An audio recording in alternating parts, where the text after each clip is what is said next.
Millets यानी कि मोटा अनाज, इसके चर्चे आजकल हर तरफ हैं। ये पेट के लिए बहुत फायदेमंद है। यही वजह है कि अगर आपको फैटी लिवर की समस्या है तो गेहूं खाने की बजाय इन मोटे अनाज को डाइट में शामिल करें। इस वीडियो में बात करेंगे कि आखिर फैटी लिवर में कितना कारगर है मोटा अनाज और इसके क्या हैं फायदे।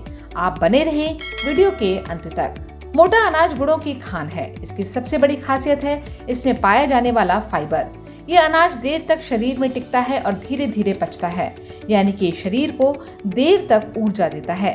फैटी लिवर में जब लिवर पर ज्यादा असर पड़ता है तो ऐसे में मोटा अनाज फायदेमंद साबित होता है।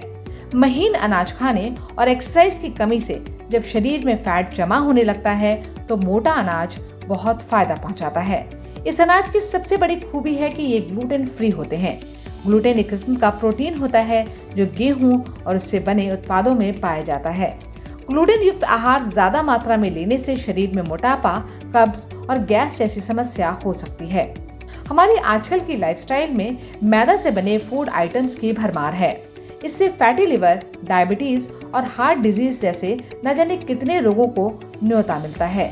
लेकिन मोटे अनाज इस लड़ाई में हमारी मदद कर सकते हैं, क्योंकि इन मोटे अनाज में कॉम्प्लेक्स कार्बोहाइड्रेट होता है।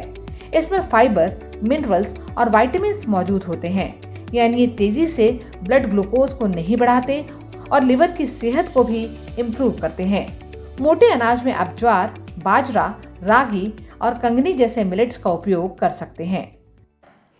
अगर हम अनाज की बात करें तो अनाज में जैसे आपकी चावल आता है कि चावल के साथ वही जैसे हमने कहा कि सिंपल कार्बोहाइड्रेट और कॉम्प्लेक्स कार्बोहाइड्रेट, ये दो कैटेगरी है जो आपको ध्यान देना है कि हम कौन सा कैटेगरी खा रहे हैं। क्योंकि सिंपल कार्बोहाइड्रेट में वही होता है कि जो आपके ट्राइग्लिसराइड, जो ग्लूकोज से ट्राइग्लिसराइड जो कन्वर्शन है वो बहुत तेजी से होता है।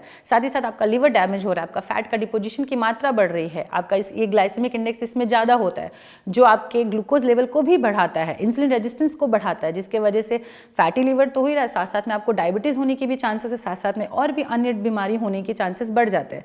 बात करें वही कॉम्प्लेक्स कार्बोहाइड्रेट में तो जैसे आपके जो मिलेट्स हो गए, ओट्स हो गया, ज्वार है, जो बाजरा है, रागी है, आप इसे चावल को आप सब्स्टिट्यूट कर सकते हो ज्वार के साथ, क्योंकि वो कॉम्प्लेक्स है, उसमें साथ साथ फाइबर्स है, मिनरल्स है, विटामिन्स है, जो आपके ना कि आपके सिर्फ लिवर को हेल्प करेगा, साथ ही साथ आपके ब्लड ग्लूकोज लेवल को भी मेंटेन करेगा, आपको कैलोरी नहीं देगा, फैट डिपोजिशन नहीं होगा। लेकिन हाँ, हमें ये देखना है कि हमारा पोर्शन साइज बहुत मैटर करता है, क्योंकि कार्बोहाइड्रेट के साथ क्या होगा, एट द एंड वो एज ए वो ट्राइग्लिसराइड में ही जाके कन्वर्ट होगा, फैट में ही कन्वर्ट होगा। लेकिन यही है कि सिंपल के साथ बहुत तेजी से होगा, कॉम्प्लेक्स के साथ वो मात्रा बहुत धीरे से होगी, स्लो होगी। तो हमें हमारे पोर्शन साइज पे बहुत ध्यान देना है। हमें ये ध्यान देना है कि हमारे प्लेट में, जैसे मैंने पहले भी कहा कि आपके प्लेट में सब्जी, आपका दाल हो गया, आपके चिकन, अगर आप चिकन नॉनवेज है तो नॉनवेज में चिकन हो गया, फिश हो गया, एग हो गया, सैलेड हो गया, ये सब की मात्रा ज़्यादा होनी चाहिए एज कम्पेयर टू अनाज। उधर वो रोटी हो या फिर वो राइस हो या फिर आपका वो बाजरा ही क्यों ना हो, ज्वार ही क्यों ना हो, उसकी मात्रा आप कम रखें।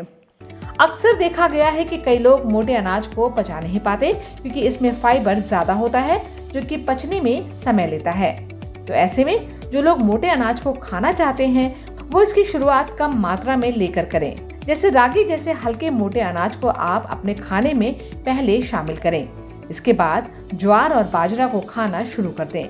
इससे आपका शरीर मोटे अनाज को पचा पाएगा और इसकी आदत डाल पाएगा। वहीं इसे एक साथ खाने के बजाय मिलाकर खाना शुरू करें। इसकी आदत डालने के लिए अपने आटे में रोजाना आधा मोटा अनाज मिलाकर रोटियां बनाएं। जब आदत पड़ जाए तो मोटे अनाज को 3/4 करके खाएं। इसके बाद फिर पूरी तरह से भी इसका इस्तेमाल कर सकते हैं, यानी कि मोटे अनाज को अपनी थाली का हिस्सा बना सकते हैं।